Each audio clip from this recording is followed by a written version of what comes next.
Bom, pessoal, vamos começar a aula de hoje. Primeiro, dúvidas, algumas coisas que vocês querem entender melhor da aula passada.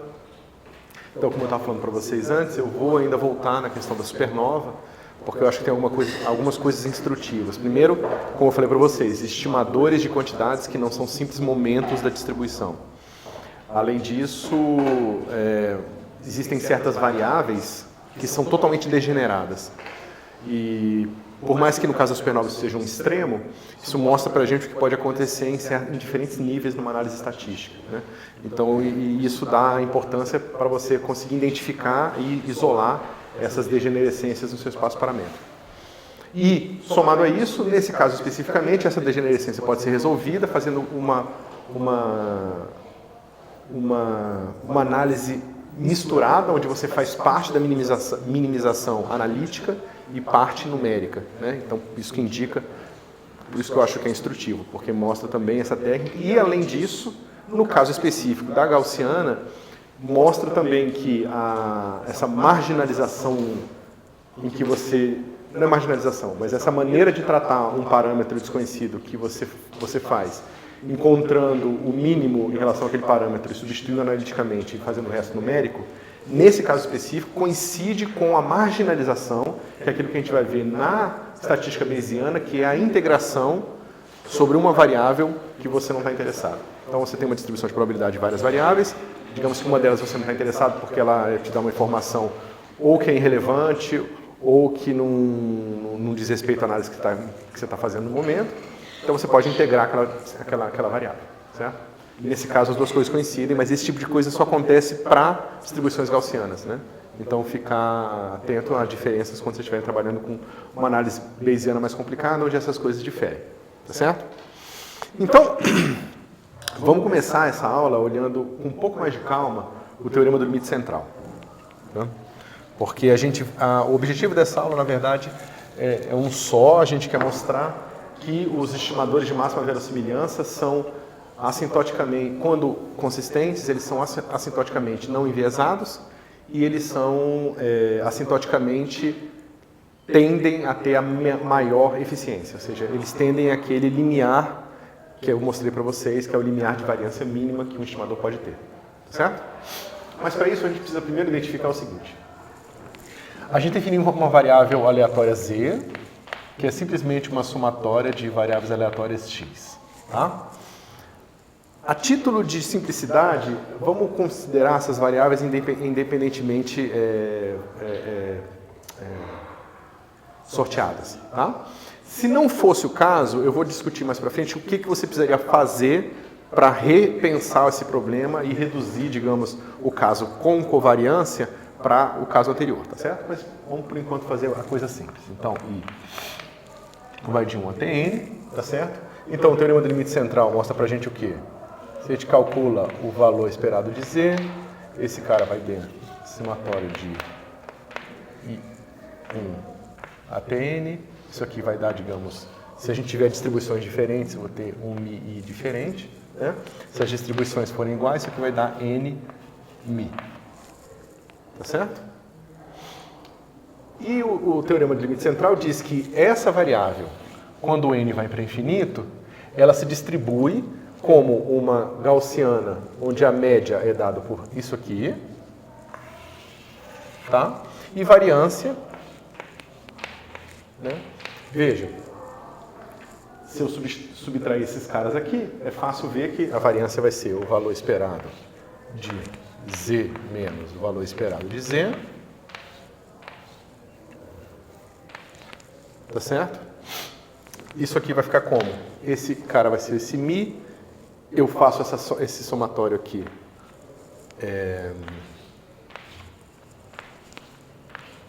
xi menos mi.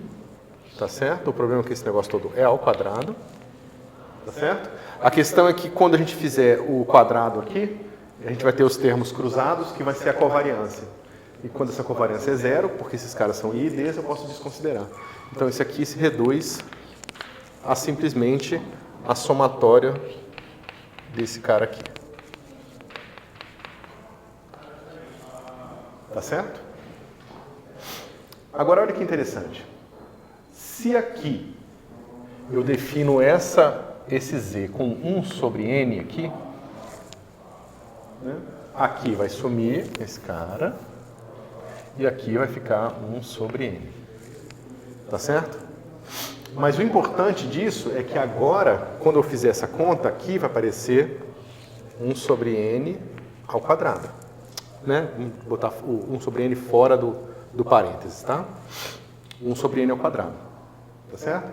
As mesmas coisas se mantêm, só que agora, em vez desse somatório ser assim, esse somatório vai estar dividido por n quadrado. Tá? Por simplicidade, pensa no caso em que as variâncias de cada variável são iguais. Mas não precisa, tá? Contanto que elas sejam finitas, o que a gente vai discutir aqui vale, tá? Então, isso aqui você pode pensar que vai ser um n vezes um v de x, dividido por n quadrado. Tá certo? Ou seja, você pode pensar que esse cara aqui é um v barra, é a média das variâncias, tá certo? Que, se for uma média com um número qualquer de variâncias, como a média está dividida por n, é sempre um número finito. Ou seja, se você pegar um monte de número finito, somar e dividir por n, né? N número finito somado e dividido por n, dá um número finito também. Tá certo? Então, o que importa é que esse número aqui vai com 1 sobre n. Tá certo? Por que isso é importante? Porque isso está mostrando alguma coisa sobre esse z definido com esse n aqui.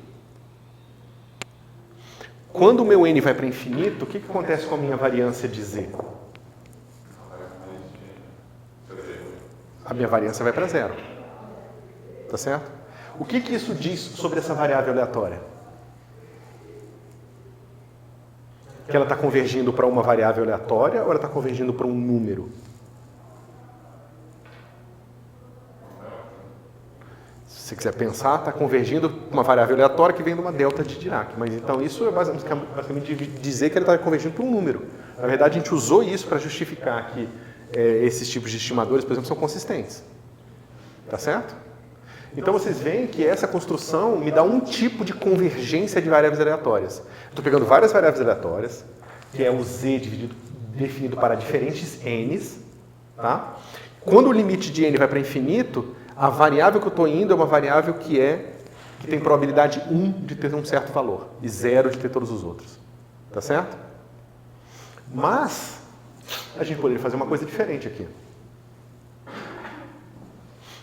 Pensa nessa variável aqui. Tá? Pensa que nessa... Não, porque aqui eu tenho infinitos fatores. Então, mas o que eu estou dizendo, justamente, o número vai para o infinito, o número de fatores aqui vai para o infinito também. Por isso que se você pensar que isso aqui tem uma certa média, esse negócio vai para essa média vezes n, corta o n e vai dar zero. Não vai dar zero. Vai dar um número finito. Tá? Diferente de zero. Tá certo? Bom, que pode ser zero, mas não porque converter. Bom, você entendeu? Eu acho que entendeu. Tá? Mas pensa agora no seguinte. E essa variável aqui? Z menos. A gente acabou de ver que essa variável aqui tem valor esperado 0. É fácil ver, é só tirar o valor esperado. O valor esperado do número é o mesmo número, então ela trivialmente tem valor esperado 0. E tem variância igual a variância de z. Tá certo? Se eu multiplicar esse negócio aqui por raiz de n, eu posso chamar essa minha variável de W. W tem o valor esperado 0. E qual é a variância de W? É fácil ver, né? Isso aqui é n vezes variância de z. Só que n vezes variância de z é a média das variâncias de x. Que é, aí sim, veja, aqui são as variâncias. Eu estou somando números positivos. Isso nunca vai ser somado a zero. Eu estou somando vários números positivos. Tá certo? Então, eu estou somando esses números positivos, eu tenho n desses caras aqui, eu divido por n, eu tenho a barra aqui, tá? E tem esse fator extra de 1 sobre n, que é o que faz essa coisa ir para zero quando o n vai para infinito. Só que essa variável w não. a variância dela vai ficando cada vez mais, como é que se diz? Precisa, essa média vai ficando cada vez mais precisa, mas esse é um número finito. Poderia ter uma situação onde esse cara aqui também não tenderia a um número, mas sim a uma variável aleatória. Mas não é isso que a gente está querendo ver agora. A gente está querendo só entender que aqui a gente tem um outro tipo de limite. O limite de W não é um número. Ele não está como é que se diz?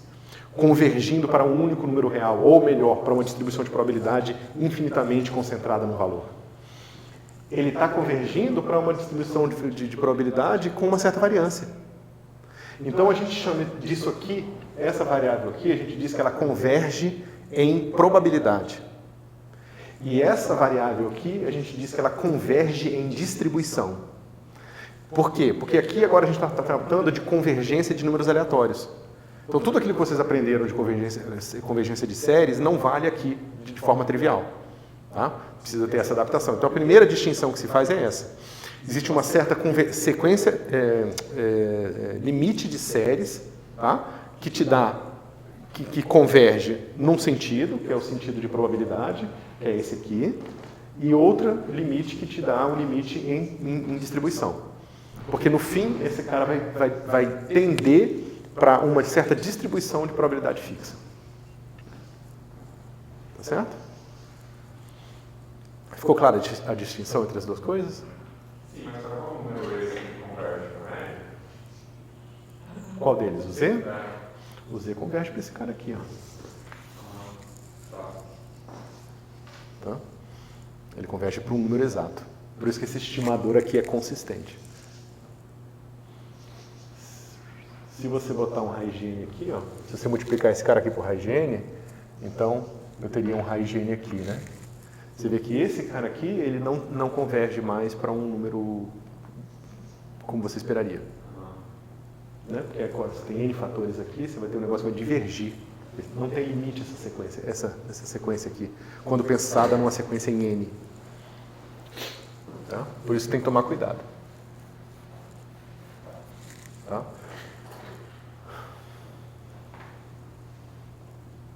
Por isso que esses vários N's e raiz de N's vão aparecer nas contas. E aí eu peguei os livros para tentar passar para vocês, mas aí eu vi que os livros não vão no detalhe, aí eu tive que digerir esse detalhe para passar aqui para vocês, porque senão as provas iam ficar meio mágicas. Porque tem uma hora que você vai fazer um limite de uma certa expressão, e você faz o limite usando uma técnica, e o outro você faz o limite usando outra técnica. E a justificativa é justamente porque uma certa sequência tem limite em probabilidade e a outra sequência tem limite em distribuição. Tudo bem até aqui?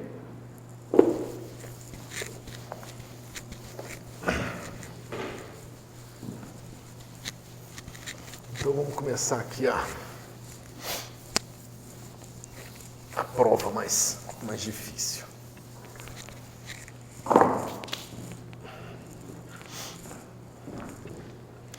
Então vamos estudar a seguinte quantidade.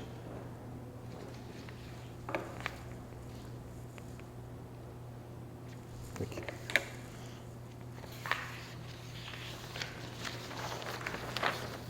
A gente quer estudar os estimadores de máxima verossimilhança. É estranho botar ML, mas como eu estou botando a sigla em inglês, né?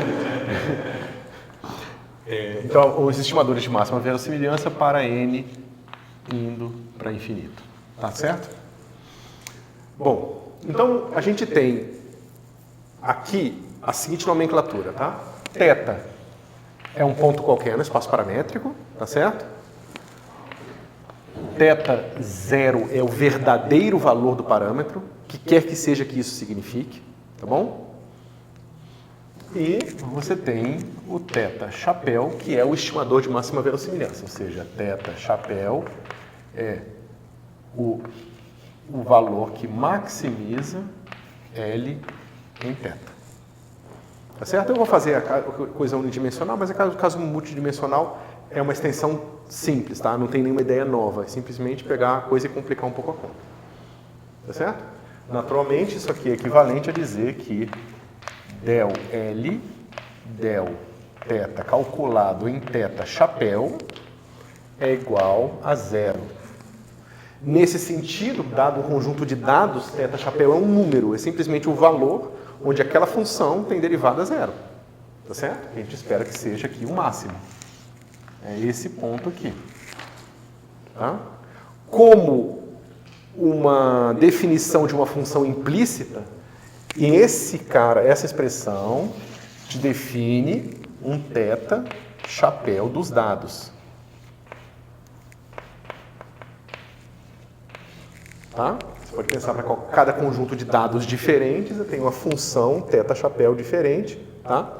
Que vai me dar qual o valor que eu tenho essa concavidade para baixo aqui, né? Para aquele conjunto de dados.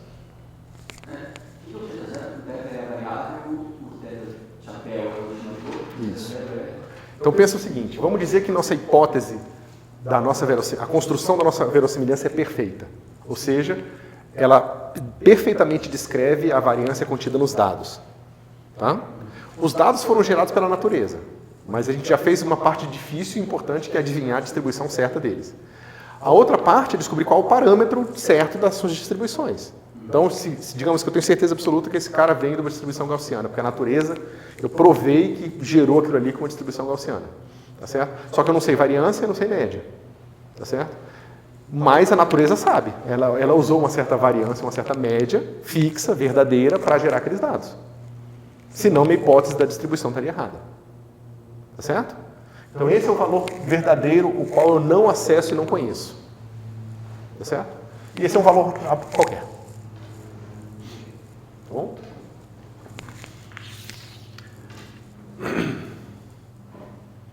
Mas isso aqui é uma função calculada num ponto. Isso aqui, né? Isso aqui é f.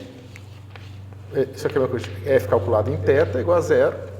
Tá certo? E se eu calcular f em qualquer outro ponto, não vai ser mais necessariamente 0, a não ser que seja uma função trivialmente, né, igual a 0. Tá?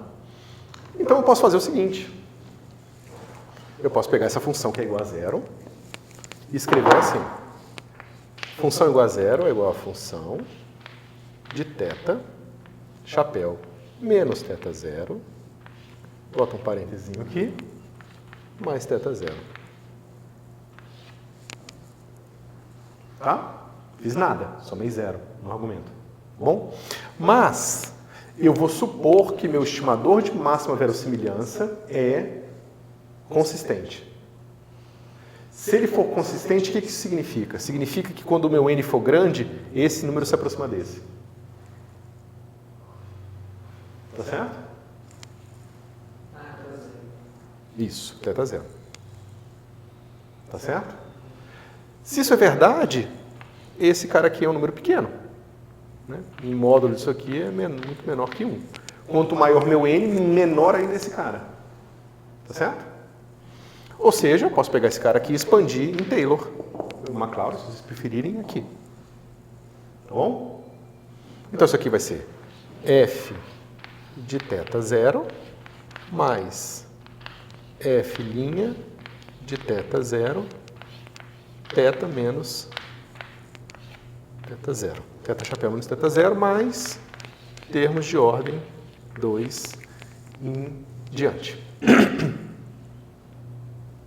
E isso tudo é igual a 0. Porque isso aqui não é nada mais do que um jeito complicado de reescrever f de θ chapéu. Tá? Então, se eu ignorar termos, digamos que eu posso sempre escolher um n grande o suficiente, onde eu posso me safar em desprezar os termos quadráticos.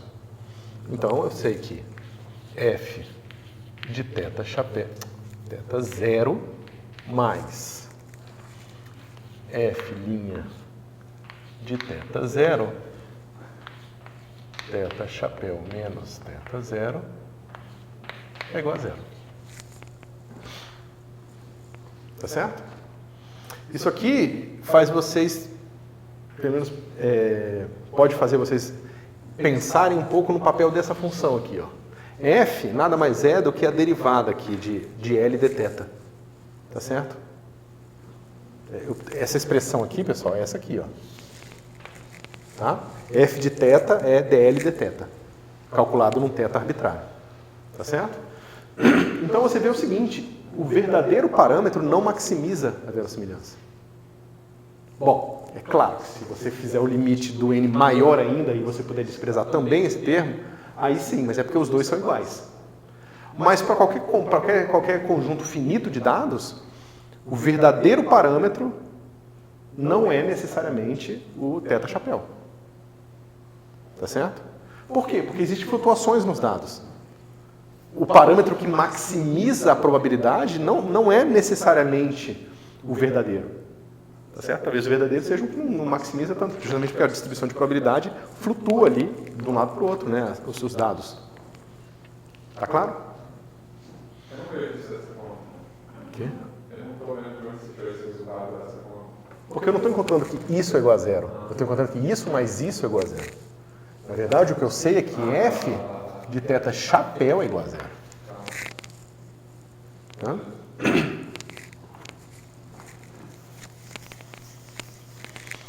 Ok. Então vamos tentar entender.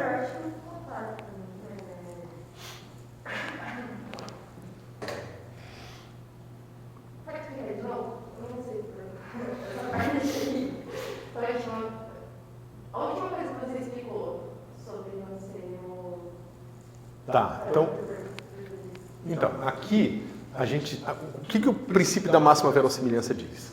Eu tenho uma certa função, L, que é a minha verossimilhança, e eu digo que a melhor estimativa que eu posso extrair dessa função é encontrar os parâmetros que aumentam a probabilidade daquele conjunto de dados. Ou, melhor, de um dado conjunto de dados. Tá? Vamos dizer aqui que eu tenho uns dados que estão distribuídos em x e y. Tá? Então eu tenho pontos aqui. E esses pontos têm umas barrinhas de erro aqui. Digamos que só barra de erro em y, mas podia ter barra de erro em x também, tanto faz, tá? Então tem esses caras aqui. E vamos dizer que esses dados aqui, eles foram sorteados com certeza absoluta, porque esses foram dados que você mesmo criou, de uma distribuição gaussiana, tá? Que vem em torno de uma média que é uma linha reta. Como é que é isso? Se você vai falar aqui f de xi, né? Não tem erro em xi, então xi é conhecido perfeitamente, é o valor dessa função aqui, tá certo? E você diz que a variável yi vem de uma distribuição normal de média f xi e variância sigma fixa, por exemplo. Tá certo? Isso aqui é regressão linear, tá? Isso aqui é tipo arroz com feijão do pessoal, principalmente parte de humanas e tal, que eles geralmente não tem muitos modelos mais complicados do que linhas retas, então eles saem fitando linhas retas, quando tanto eles fitam lei de potência, né? Mas aí já é um negócio matematicamente avançadíssimo para eles.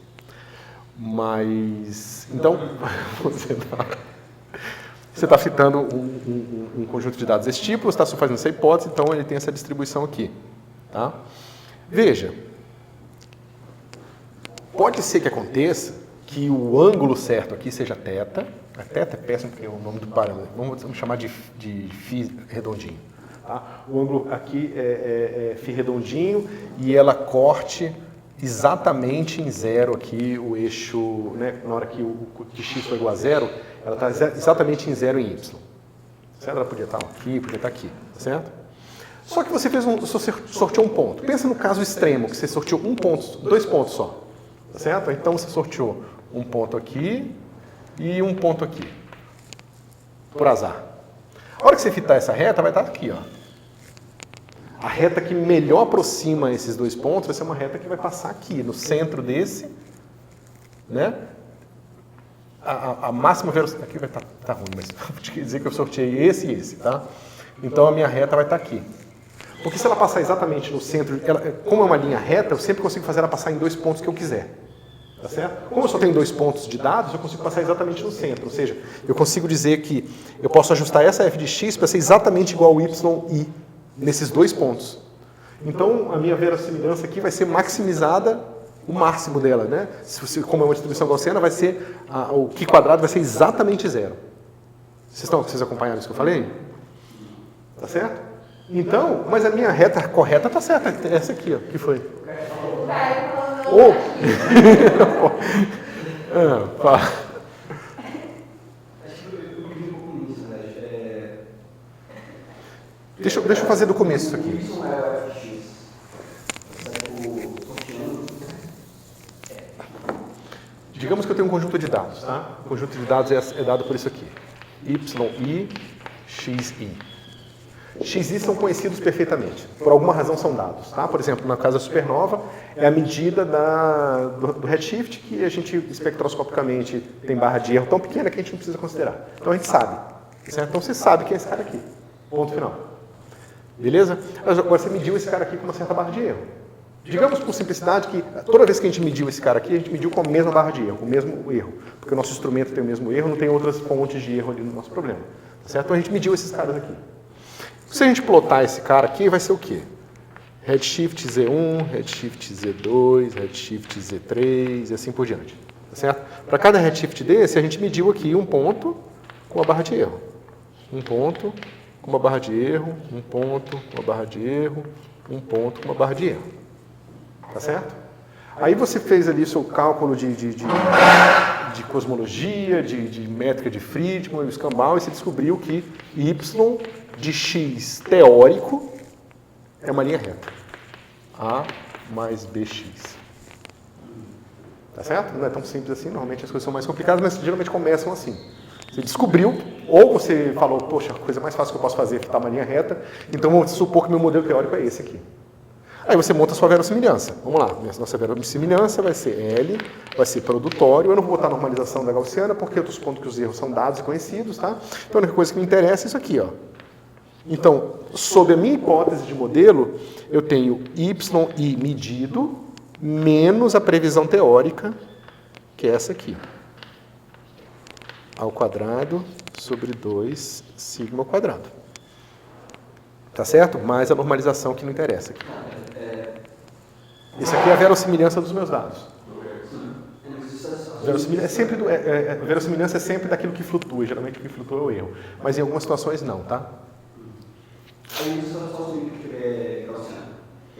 Eu estou supondo que a diferença entre o modelo teórico e a observação, que é justamente a pergunta do Eduardo, ou seja, eu estou dizendo que esse cara menos esse cara aqui é igual a uma variável gaussiana não correlacionada com as outras.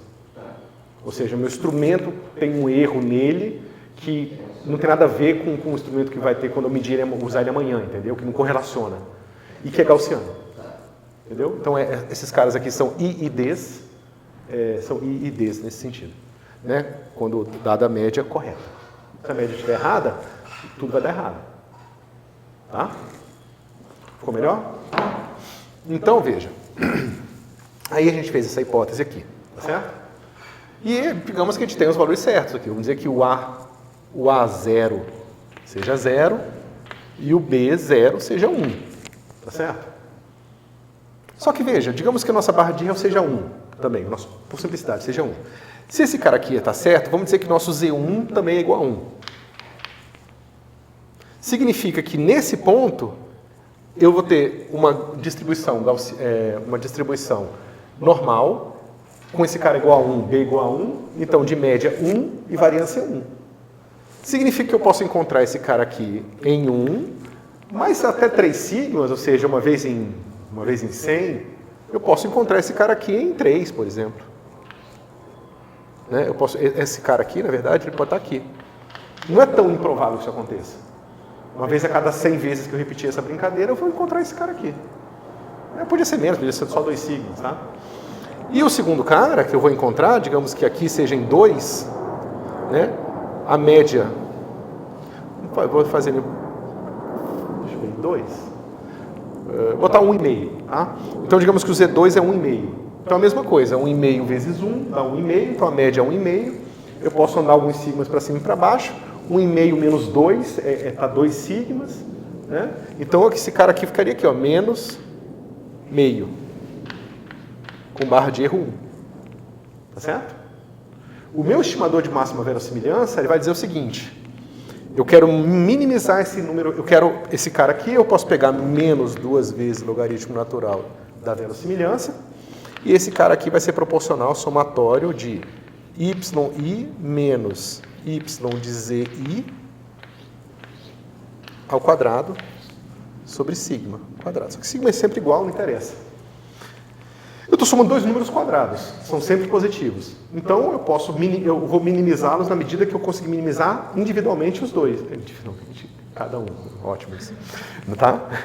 Bom, então nesse caso, como eu só tenho 2 pontos e minha reta tem 2 graus de liberdade, o que eu posso fazer? Posso fazer a reta passar exatamente aqui. A minha reta vai passar aqui, ó. Totalmente errada. Tá certo? Ela vai estimar aqui um negócio que passa quando o argumento aqui for, ele vai ser a reta que vai satisfazer isso aqui. 1 igual, aí esse cara deu 3. Aí vocês invertem e descobrem quem são A e B aqui, tá? E esse cara em 1,5 vai ser igual a menos 0,5. Vocês fazem as continhas e vão encontrar um A e B que não tem nada a ver com esse aqui. Mais que um conjunto de dados razoável. Tá certo? É claro que a gente também vai descobrir como estimar o erro que a gente cometeu e a gente vai descobrir que a barra de erro é realmente gigantesca e que essa conclusão ela não é ruim, ela é simplesmente uma conclusão na medida da informação que eu tenho. Tá certo? Mas isso para dizer que se eu colocar esses valores aqui nesse aqui quadrado, para essa amostra de 2 pontos, eu vou ter um número bem maior que 0. Que é esse cara aqui, ó. Tá certo? Melhorou? Melhorou. Mas não tá 100%. Vocês têm que ruminar, digerir, ruminar é sacanagem, né? Tem um aluno que falou fermentar, eu gostei, então tem que fermentar um pouco e tal. Beleza? Então é isso, tá? Os parâmetros reais, eles não necessariamente maximizam. É claro que eu peguei um exemplo extremo, mas mesmo num exemplo em que essa aproximação já é boa, em que essa expansão aqui em baixas ordens, com poucos termos, já dá uma boa aproximação, continua sendo verdade que esse número aqui não vai ser o número que maximiza a verossimilhança, ou minimiza menos 2 vezes log da likelihood, então esse cara não vai ser necessariamente 0. Isso está expresso, está deixado explícito por essa expressão aqui. Tá certo? Tem um cara nada a ver, mas achei interessante. A gente tem que modelar tanto a distribuição dos dados quanto a física, né? E a gente conhece duas coisas na verossimilhança. Isso. Inclusive, o trabalho com o Sandro é esse. A gente não quer fazer isso aqui. A gente quer falar o seguinte, eu não vou usar física aqui, eu vou tentar usar o mínimo de informação, eu vou falar simplesmente que a geometria... Bom, pelo menos o meu computador tem um pouco de bateria. Na verdade, você coloca uma parada de grau, eles falam meio pior aqui. Não, mas quando a bateria começar a ficar baixa, eu paro. Corrompe, né? Mas às vezes o YouTube não está nem aí. Você sobe, ele dá um jeito e funciona. Espero que... mas acho que a luminosidade ficou boa. Tá. Então, onde é que eu estava? Você não queria colocar um... Isso, eu não quero fazer essa hipótese aqui, certo? Aí você entra no ramo de fazer o seguinte: como que eu expresso matematicamente e computacionalmente uma função genérica? Porque eu quero o seguinte, dados, me digam vocês o que vocês acham que deveria entrar aqui. Tá certo? Aí existem várias técnicas, né? Eu fiz uma análise desse tipo no passado com a Mari, a gente publicou, foi um paper legal, e agora a gente está querendo expandir usando outras técnicas aqui de expressão de variáveis, de funções genéricas. E você faz a reconstrução da função. A sua pergunta foi além. Você perguntou não só isso, mas você perguntou que você afirmou corretamente que a gente está fazendo duas coisas. A gente está fazendo a hipótese do modelo e a hipótese dos dados. Quando a gente faz isso aqui, que a gente diz qual é a distribuição dos dados, a gente está fazendo uma análise paramétrica. E quando a gente faz isso aqui, a gente diz que a gente está fazendo uma análise dependente de modelo. Significa que a gente não está testando a hipótese de que o modelo de linha reta é bom. A gente não está fazendo isso. A gente está supondo de partida que o modelo é bom e está vendo quais são as consequências. Então, se você disser não, digamos o seguinte, deixa eu dar um exemplo que eu sempre falo, não sei quantas pessoas entendem. Pega seu modelo de linha reta aqui. Tá? Agora vamos dizer que os seus dados sejam assim. com uma barra de erro minúscula. Tá? Você pode montar uma verossimilhança gaussiana, bonitinha, do jeito que eu montei outra, correta, tá certo? E pode fitar uma linha reta. O que você vai encontrar? Qual linha reta você vai encontrar? Depende um pouco do... Vamos dizer que as barras de erro são exatamente iguais, vamos dizer que isso aqui é exatamente simétrico em relação ao meio, você vai encontrar uma linha reta assim. E a barra de erro que você vai encontrar em A e B, né, nesses dois parâmetros aqui, nos estimadores desses dois parâmetros, vai ser minúsculo. Você vai saber B com certeza, porque essas barras de erro são muito pequenininhas, então o mínimo que você atinge, ele é super sensível. Se você aumenta um pouquinho aqui assim, ó, você já piora aqui o ajuste desses pontos. Isso, a verossimilhança aumenta bastante. Então você veja, você fitou o modelo, você encontrou estimadores, os estimadores têm a barra de erro pequenininha. Aí você fala, pronto, descobri, A é tanto, B é tanto, logo vou publicar, isso aqui, vou ganhar um prêmio Nobel e tal. Só que sua hipótese era horrível. Olha aqui o que está te dando. Mas você não fez o principal, comparar o seu valor com o erro dos dados que você tem, né? Era fazer Y do teórico com Y. O Y você fitou com o Y dos dados. Você fez, está aqui na verossimilhança, na hora que você calculou o Q quadrado, você minimizou esse cara aqui, ó. Claro que você fez. Você minimizou, né? O que você iria perceber rapidamente é que esse número vai ser gigante. Tá certo? E aí existem teoremas sobre este número que te dão a indicação de que quando esse número é muito grande, ele está indicando não alguma coisa sobre as barras de erro dos parâmetros, mas ele está te dizendo sobre a qualidade do ajuste como um todo. Uma outra forma de pensar nisso, seria mais ou menos na direção que o Eduardo falou, é você checar a posteriori se a diferença desses dois números aqui é de fato uma variável gaussiana. Porque a gente sabe que a diferença entre uma parábola e os centros das variáveis aleatórias ia ser uma variável gaussiana. Digamos que aqui seja uma parábola, tá? Só por simplicidade. Mas se eu fizer essa subtração agora com uma coisa que não é uma parábola, os deltas que eu vou encontrar não vão ter uma distribuição gaussiana de média zero e variância 1. Vai ser um negócio deslocado, né? Modificado. Então eu posso checar a posteriori que minha hipótese foi ruim, e esses são os outros testes que a gente vai estudar, que são testes que a gente chama de qualidade de ajuste. Tá certo? Por isso que é muito perigoso você ver tantos artigos e coisas feitas em cosmologia que param aqui, nos estimadores.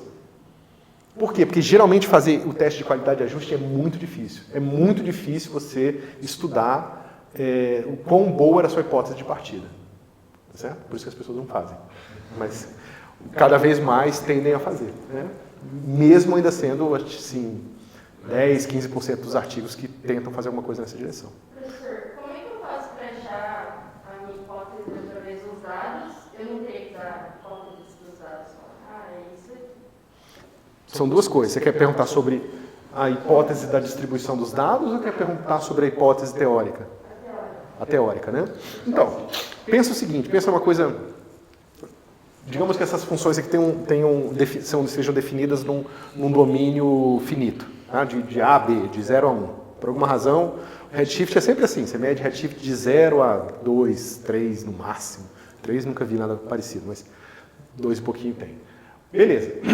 Aí você vai falar o seguinte, eu quero uma classe de funções aqui. Tá?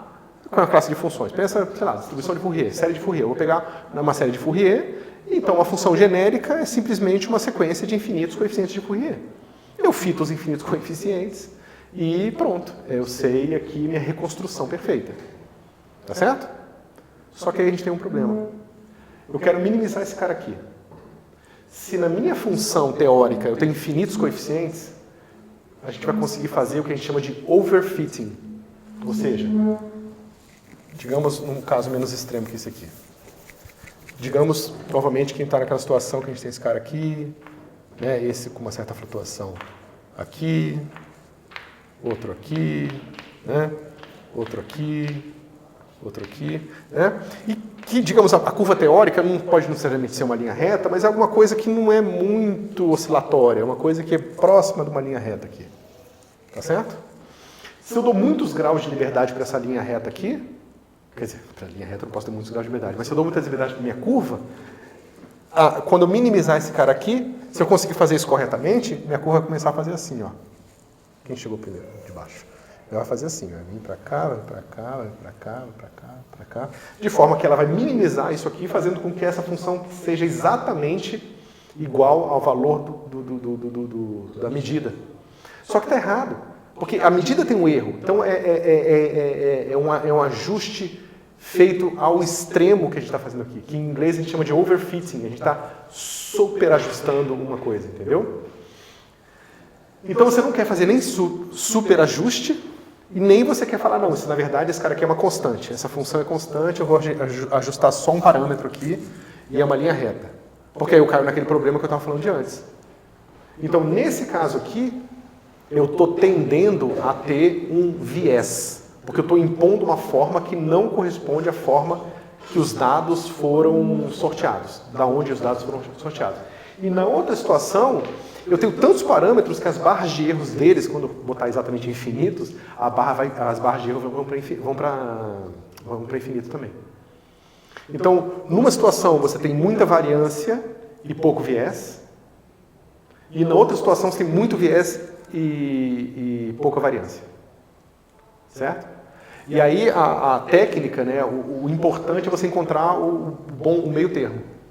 E é claro que o meio termo vai incluir algumas hipóteses sobre os dados. Caramba, já? Puta, 0%.